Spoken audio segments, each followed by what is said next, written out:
Happy Sunday, everybody. Happy back on track. Oh, I need to take my headphones off. I know my hair looks all funky, but I thought I would just do a live stream real quick.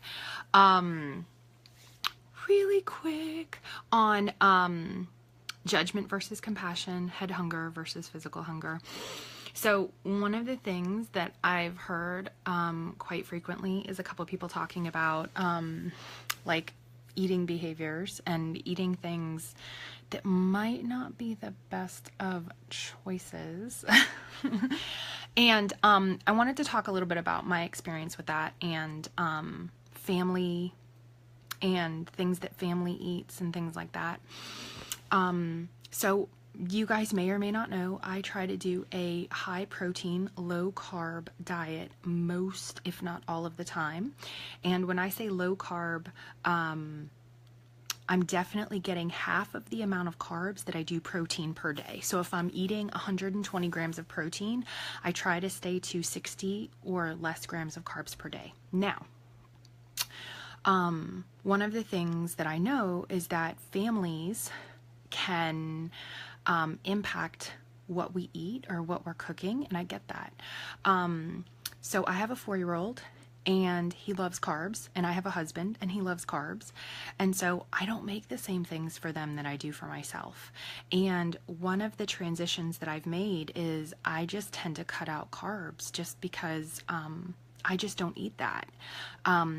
I think I showed you guys last week where I made some pasta, and it was chickpea pasta, and it was something that I would not make on a regular everyday basis. And one of the things that I do, sorry, I have mascara on my eyes. One of the things that I do is if I do make pasta, I'll make it, I still make the, not Bertolli, what is it? I can't remember, but it's a yellow box and it's high protein, but I won't eat it. Like I will eat, I'll make vegetables for myself and I'll put the meat sauce over the vegetables. Here's the tricky thing, and I'm just talking about me here. My husband doesn't eat meat. He's a vegetarian. So for me, I make meat sauce for me and I'll put it over vegetables. So it's almost like I'm making two completely different meals, because my son, he'll eat meat sauce, but my husband won't eat, meat. So I'll make like a tomato sauce for him over pasta because he's a carbitarian. And I will just make meat sauce for me. Hey, Virginia. So I'll just make meat sauce for me and put it over zucchini or put it over something. But because of my pouch, I can't eat pasta like I used to at all. And so I just tend to avoid it. Now, the chickpea pasta that I posted in the group the other day, it was high protein, and so I did get a couple scoops of that in. Hey, like a couple bites of that in. But again, what I do first is I did the protein first. I ate the protein first, the meat sauce, and all of my meat sauce, I make sure that I put a lot of vegetables in there and a lot of stuff that is good for me, because that's one of the things that I worked on, was I shifted my mindset about nutrition. So garlic is great for you. Onions are great for you. Sometimes what I'll do is I haven't done this lately, but if you go into the store, there's like broccoli slaw. And so what I'll do is I'll steam the broccoli slaw and then I'll grind it in a food processor so it's like mush. And then I'll mix that in with my pasta sauce. And I can't even tell that it's there. But what is that giving me? That's giving me vegetables. It's giving me nutrients. And I put it in there with my meat. So I'm getting vegetables and meat, and it's a hearty meat sauce. So that's one of the things that I'll do in terms of nutrients to make sure that my sauce is nutrient packed, but that I'm also getting that high protein because I'm not eating the pasta, right? Sorry, people keep texting me. So I'm like, swipe. So one of the things that somebody asked me a little while ago was about some candy that was in their house that they felt tempted by, and frozen yogurt. So here's the thing. Before I had surgery, my husband is very conscious. My husband's like this, okay? Like, man has never had an eating problem in his entire life. He's like this big. But he would get the little Haagen-Dazs because that's what he liked. And I remember before surgery, like, I could eat some ice cream. Like, I could throw down some ice cream. Like, let me tell you, like, I could eat like half of a half gallon. Like, I could eat like a whole pizza by myself. So don't think that I am, that far away from anybody else in this group. Like, I could throw down some stuff, which is how I got to like over 400 pounds, duh. But after surgery, obviously I had to take myself very seriously, and that didn't mean that I didn't mess up. And from time to time, I will have ice cream, but I'm also very conscious. Like, even most recently, like, some clients coming in my office have been like, hey, have you heard of Halo Top? And I'm like, no. And then I went and tried some, and I got the birthday cake Halo Top. I'm going to go back to telling you about the person asking the question in a minute, but I got some birthday cake Halo Top, and I tasted it, and it was super sweet because my taste buds did change a little bit, but it was like I took a little, and then my son ended up eating it. So, and then another client came in and was like, oh my gosh, have you tried the Halo Top? Like, you can eat the whole tub in one sitting because it's like a quart and it's 250 calories. But even I couldn't eat it. Like, I don't know if you guys have Brewsters near you, but we took my son out for ice cream the other night. He had scraped his knee, and my husband got like a 2 scoops cup, and I had like 2 spoonfuls, and I was done. Like, I was just done. Like, I just don't eat ice cream anymore, but that doesn't mean that I won't have a spoonful. But for me, here's the thing, I know myself, and that's the thing that's important. I know myself enough that I can have a spoonful, and it doesn't lead to something else, if that makes sense. So there are some people that if you have 1 scoop, then you have another one. It's almost like that Lay's commercial. You can't have just one. But I have programmed my mind to know what my limits are. And I also know when I'm head hungry versus emotionally hungry. And that's another thing I wanted to talk about. So somebody asked me about frozen yogurt and like candy. So we have candy in our house. Again, I have a 4-year-old and I have a husband. My husband loves chocolate. But I don't eat chocolate. I used to love chocolate. Like, I used to love chocolate. And, I'll even say this, even when I'm on my period, girls, like, I can go the whole week and maybe have like 1 Hershey's Kiss, if that, and maybe sometimes not even touch chocolate, because it just doesn't interest me anymore. And I think part of that has also been listening to, am I emotionally hungry or am I physically hungry? And what am I getting from this? And is this, I've worked on, is this pouch friendly? Is this nutritious for my body? And that's why I don't feel so bad about Halo Top. But Halo Top, I think I've had once or twice in the last month, and it's been like a couple spoonfuls, and it hasn't, of course there's no guilt from it, but also it's not like, oh, I have to go out and buy it. So, because we don't have ice cream in our house, like, hardly ever. But that started right after surgery, where I only put stuff in my house that I liked, but also that would be, I know that sounds corny, like delicious and nutritious. So I focused on high protein. And I, again, eat for my pouch. And also I tend to look at the nutrients in what I'm eating, and I calculate the nutrition, like how many grams of protein am I getting, how much vitamin C am I getting, how much, it's not just protein and carbs, but it's like the calories, it's all of that. So what I will do is in the morning, to satisfy my sweet tooth, is I'll tend to do frozen fruit, and I'll do stevia.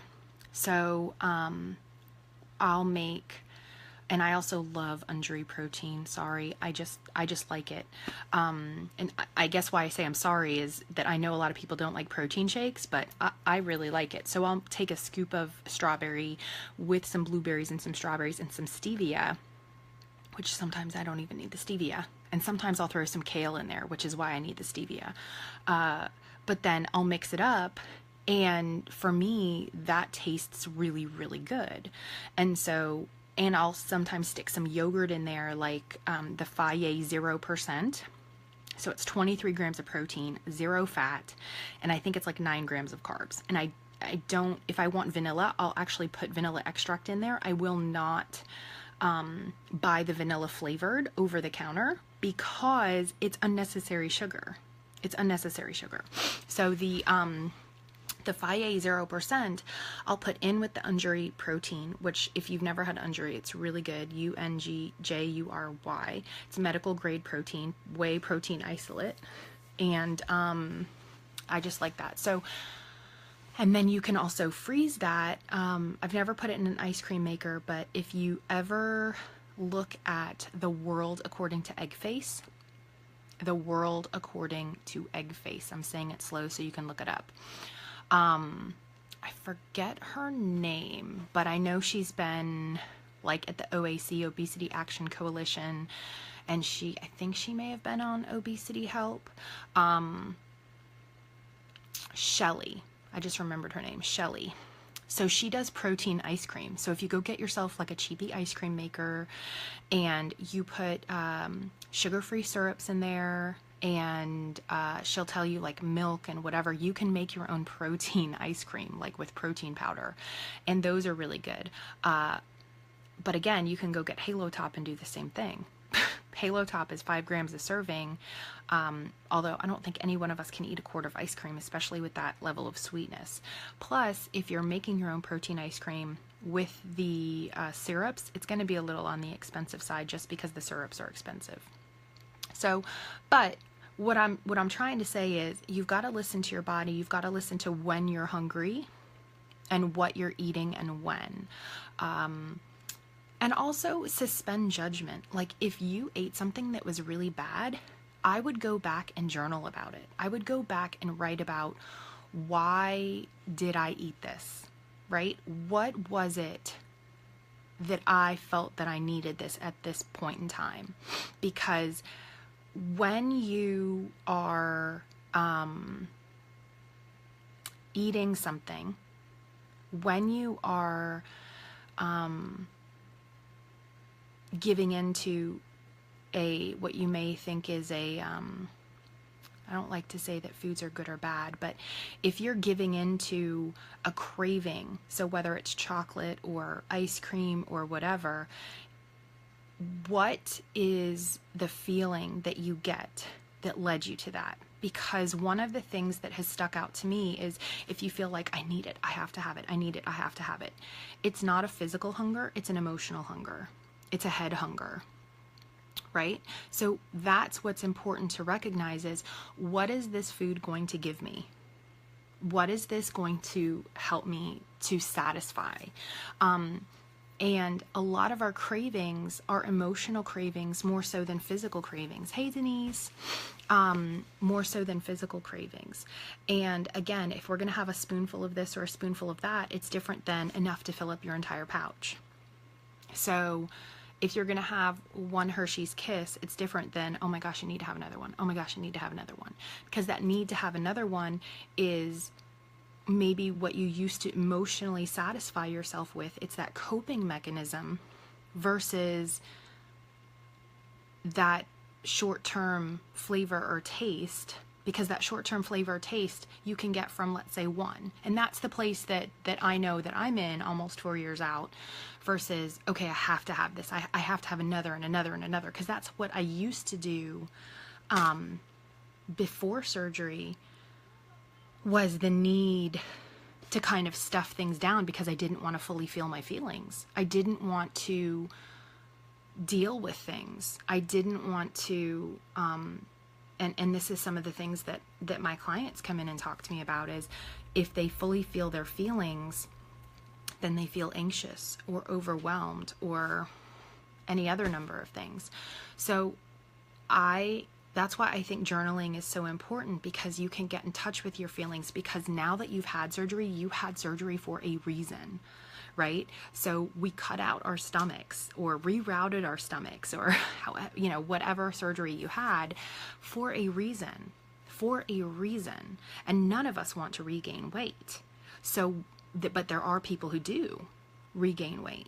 And part of it is that unhealthy pattern of that unhealthy relationship with food. So food being sustenance. Now, food is also can be pleasure. for us, and I recognize that.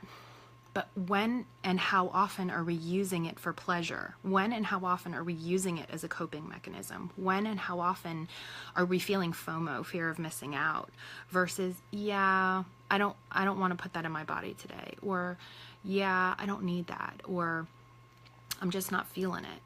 Because when we become more in touch with our feelings and what we're feeling, and we can say, oh yeah, this is head hunger. Oh yeah, this is emotional hunger. Oh yeah, this is FOMO. My son's eating ice cream and I want some too. Or my husband has a big bowl on the couch. So that's the difference. Or I'm seeing other people eating and that kind of thing.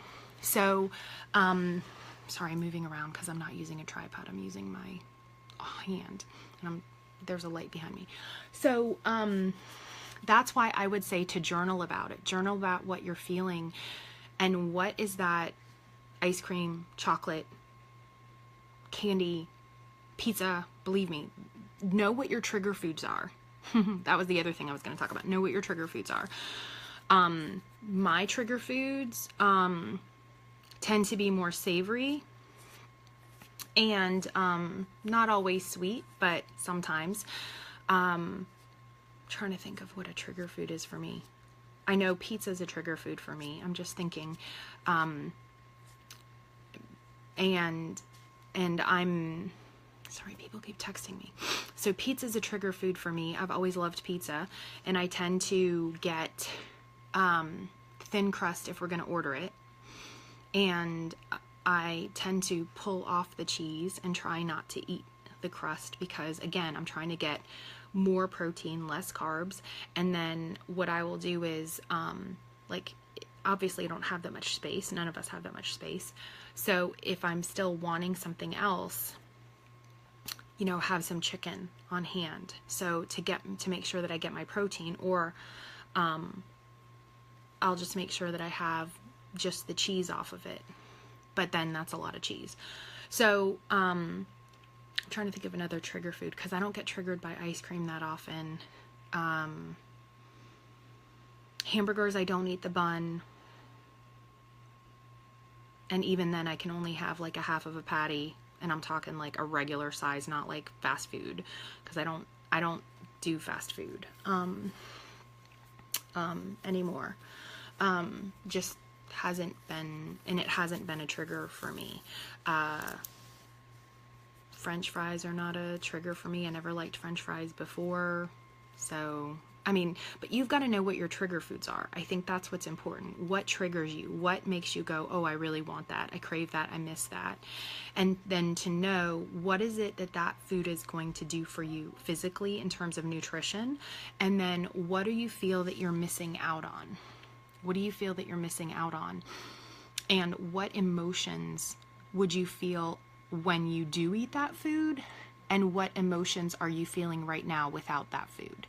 Because when you are listening to your emotions, it's important to know what feedback you're getting, because there are a lot of people, and I was one of these people and probably still am with some foods, and one of those people who used food as a coping mechanism. But here's the thing, I didn't know that I was using food as a coping mechanism until after I had surgery, because I even went, and part of this, I've shared in other spaces, I even went to a leading eating disorder specialist and was like, okay, I'm ready to kind of unravel this whole food and feelings thing.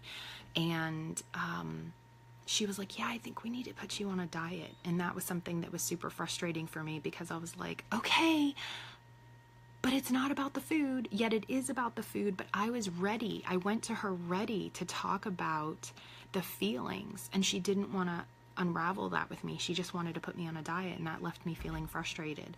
So this is a lifestyle change. This isn't a diet.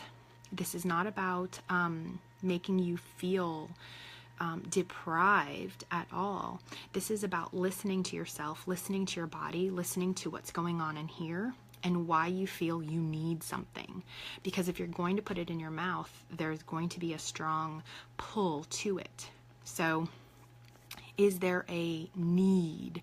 And what is that about? A lot of times it's a lot more emotional and mental than it is physical. So I would say listen to that.